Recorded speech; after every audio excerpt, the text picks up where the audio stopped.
ये कहानी है धर्मराज तथा दानवीर कहे जाने वाले राजा हरिश्चंद्र और उनकी एक पुराना शत्रु जो बुरी शक्तियों की साधना करके राजा हरिश्चंद्र के ऊपर सिर्फ बदला नहीं बल्कि राज सिंहासन पाने और राजा हरिश्चंद्र को काल कोठरी में आजीवन बंदी बन के रखने का प्रयत्न कर रहा था। अयोध्या के राज सिंहासन पर सत्य और धर्म के प्रतीक राजा हरिश्चंद्र शासन कर रहे थे। उनका तेज, न्यायप्रियता और करुणा पूरे आर्यावर्त में प्रसिद्ध थी। प्रजा उन्हें साक्षात धर्मराज मानती थी। परंतु सत्य के मार्ग में चलना सरल कहाँ होता है। एक कपटी शत्रु जिसे हरिश्चंद्र ने कभी दंडित किया था, अपमान के बदला लेने हेतु वह रात्रियों में पिशाचों की भांति साधना करता, ब्रह्म विद्या और माया विद्या का अभ्यास करता रहा। उसका एकमात्र लक्ष्य था हरिश्चंद्र को पदच्युत कर सिंहासन प्राप्त करना और हरिश्चंद्र को काल कोठरी में बंद करना। उस मायावी शत्रु ने वर्षों की साधना के बाद रूप बदलने की सिद्धि प्राप्त कर ली। एक दिन वह एक तेजस्वी ब्राह्मण के रूप में राजसभा में उपस्थित हुआ। उसके मुख पर ज्ञान का तेज था, पर हृदय में छल और अहंकार। राजा हरिश्चंद्र उनको देखकर बोले, हे ब्राह्मण देवता, आज मेरे राज्य में कैसे आना हुआ? और उस माया रूपी ब्राह्मण का यथा उपचित आदर सत्कार किए। ब्राह्मण जाते समय राजा से कहा, हे धर्मनिष्ठ नरेश, आपने वर्षों पूर्व एक यज्ञ में यह संकल्प लिया था कि आप याचक को कभी खाली हाथ नहीं लौटाएंगे। मैं हूँ वो याचक। आज मैं आपसे आपकी सबसे मूल्यवान वस्तु, आपका राज्य, दक्षिणा में मांगता हूँ। राजा विस्मित हुए और उनको संदेह हुआ कि कोई ब्राह्मण उनसे उनका राज्य क्यों मांग रहा है। ऊपर से ऐसा कोई वचन भी तो कभी किसी को नहीं दिए। हरिश्चंद्र बोले, मैंने किसी को ऐसा वचन नहीं दिया, किंतु यदि यह सत्य हो तो मैं सत्य और मेरे वचन का उल्लंघन नहीं कर सकता, चाहे मुझे कुछ भी त्याग क्यों न करना पड़े। फिर भी न्याय के हित में एक अवसर मिलना चाहिए। माया रूपी ब्राह्मण मुस्कुरा के बोला, ठीक है, यदि आप मेरे 3 प्रश्नों का उत्तर दे पाए तो मैं आपकी दक्षिणा का आग्रह त्याग दूंगा और इस राज्य को सदा के लिए छोड़ दूंगा। परंतु याद रहे,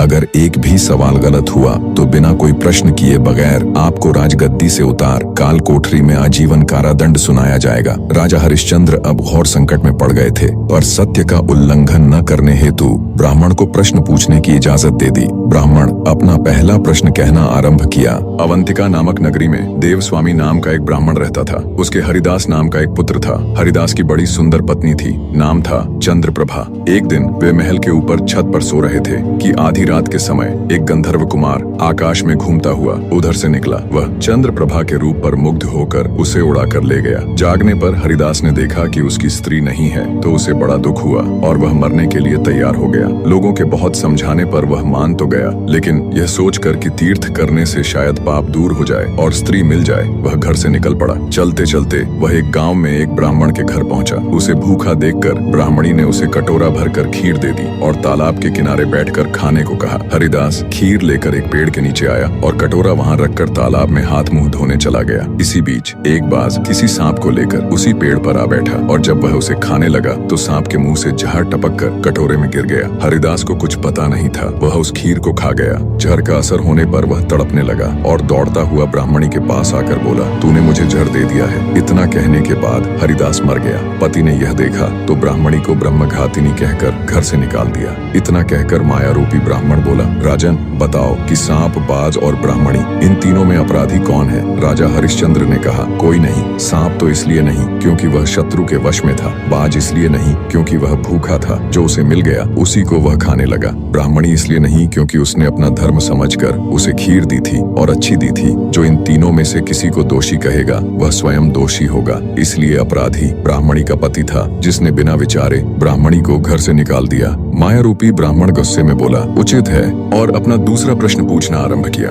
अंग देश के एक नगर में एक धनी साहूकार रहता था। उसके 3 पुत्र थे। एक दिन साहूकार ने एक यज्ञ करने का संकल्प किया। यज्ञ के लिए उसे एक कछुए की आवश्यकता हुई, अतः उसने अपने तीनों पुत्रों से कहा कि वे कछुआ ले आएं। तीनों भाई समुद्र तट पर पहुंचे। वहां उन्हें एक कछुआ मिल गया। सबसे बड़ा भाई बोला, मैं भोजन चंग हूँ, अतः इस कछुए को स्पर्श नहीं करूंगा। मंझला भाई बोला, मैं नारी चंग हूँ, अतः मैं इसे नहीं ले जा सकता। सबसे छोटा बोला, मैं शैया चंग हूँ, इस कारण मैं इसे नहीं उठाऊंगा। अब वे तीनों इस बात को लेकर वाद विवाद करने लगे कि उनमें कौन श्रेष्ठ है। जब वे इस पर कोई निर्णय नहीं ले सके तो वे राजा के पास पहुंचे। राजा ने कहा, आप लोग यहीं ठहरे, मैं आप तीनों की पृथक पृथक परीक्षा लूंगा। इसके पश्चात राजा ने उत्तम भोजन तैयार कराया और तीनों भाइयों को भोजन हेतु आमंत्रित किया। सबसे बड़े भाई ने भोजन की ओर देखकर कहा, मैं यह भोजन नहीं करूंगा, इसमें मृत शरीर की गंध आती है। इतना कहकर वह वहां से चला गया। राजा ने तत्क्षण इसकी जांच कराई तो ज्ञात हुआ हुआ कि वह भोजन श्मशान के समीपवर्ती खेतों में उत्पन्न अन्न से निर्मित था।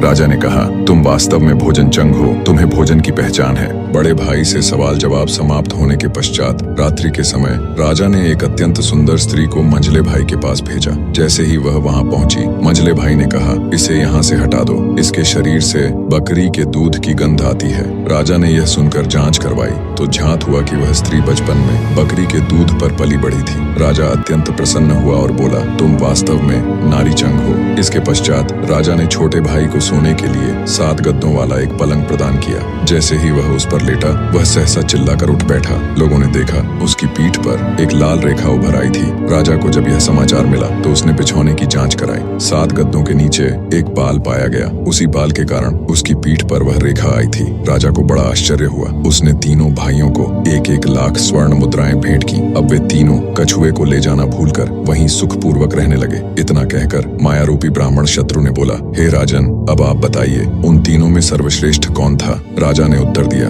मेरे विचार में सबसे श्रेष्ठ शैयाचंग था, क्योंकि उसकी पीठ पर बाल का चिन्ह स्पष्ट रूप से दृष्टिगोचर हुआ और परीक्षण करने पर वह बाल गद्दों के नीचे वास्तव में पाया गया। शेष 2 के विषय में यह संभव है कि उन्होंने यह जानकारी किसी अन्य से प्राप्त की हो। माया रूपी ब्राह्मण बोला, सही है, और फिर अपना तीसरा सवाल पूछना आरंभ किया। एक नगर में एक विद्वान ब्राह्मण रहता था। वह अत्यंत विनम्र तथा धार्मिक स्वभाव का था।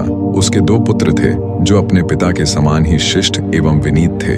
उनमें जन्मजात विलक्षण गुण विद्यमान थे। बड़े पुत्र में लोगों के स्वभाव और चरित्र को पहचानने की अद्भुत क्षमता थी। वह दूसरों के मनोभावों को भांपकर लोगों को पहले से ही सावधान कर देता था। छोटा पुत्र मात्र गंध से ही वस्तुओं और घटनाओं की सच्चाई जान लेने में सक्षम था। धीरे धीरे ब्राह्मण के दोनों पुत्रों की ख्याति चारों तरफ फैल गई और राजा के कानों तक भी पहुंची।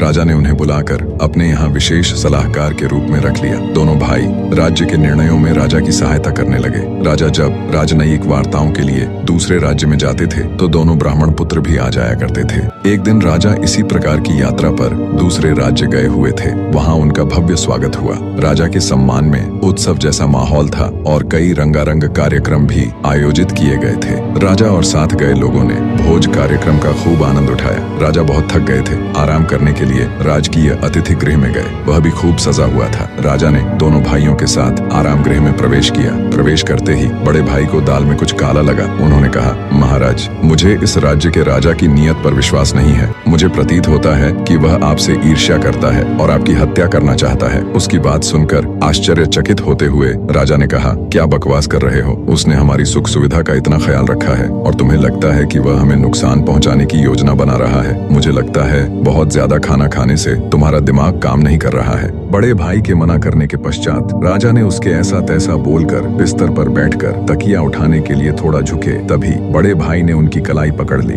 मुझे क्षमा करें महाराज, पर मुझे कुछ गड़बड़ लग रही है। उस तकिए पर लेटने से पहले आप उसकी जांच जरूर करवा लें। राजा चिंतित और खिन्न हो उठे। बड़े भाई की अवज्ञा न करते हुए उन्होंने छोटे भाई से तकिए की जांच करवाई। छोटे भाई ने पास आकर सूंघा और कहा, महाराज, तकिए में जानवरों के बाल हैं। कुछ इतने नुकीले हैं कि लेटते ही चुभेंगे या चमड़ी काट देंगे। तकिए के किनारे पर लगी लेस पर झर है, जिससे आपकी जान भी जा सकती है। राजा ने तकिए को हाथ भी नहीं लगाया और सारी रात बिना तकिए के ही बिताई। सवेरा होते ही राजा ने चुपचाप अपने साथ उस तकिए को लेकर अपने राज्य वापस लौट आए। तकिए की जांच करवाने पर दोनों भाइयों की सत्यता प्रमाणित हो गई। राजा ने दोनों भाइयों को उनकी सेवा के लिए बहुत सारा इनाम दिया। इतना बोल माया रूपी ब्राह्मण ने कहा, राजन, बताइए, इन दोनों भाइयों में कौन अधिक चतुर एवं गुणी था? मुस्कुराते हुए राजा ने उत्तर दिया, बड़ा भाई। उसी ने मेजबान के गलत इरादे को भांपा था। उसी ने तकिए को भी पहचाना था। छोटे भाई ने तो बाद में बड़े भाई की शंका को सही बताया था। राजा के मुख से अपने सारे प्रश्नों का जवाब सुनने के बाद ब्राह्मण जैसे सन्न पड़ गया। इतने दिनों से जो तांत्रिक विद्या साधन करके प्रतिशोध हेतु राजा के पास लौटने का सपना जैसे सपना रह जाने जैसा प्रतीत हुआ।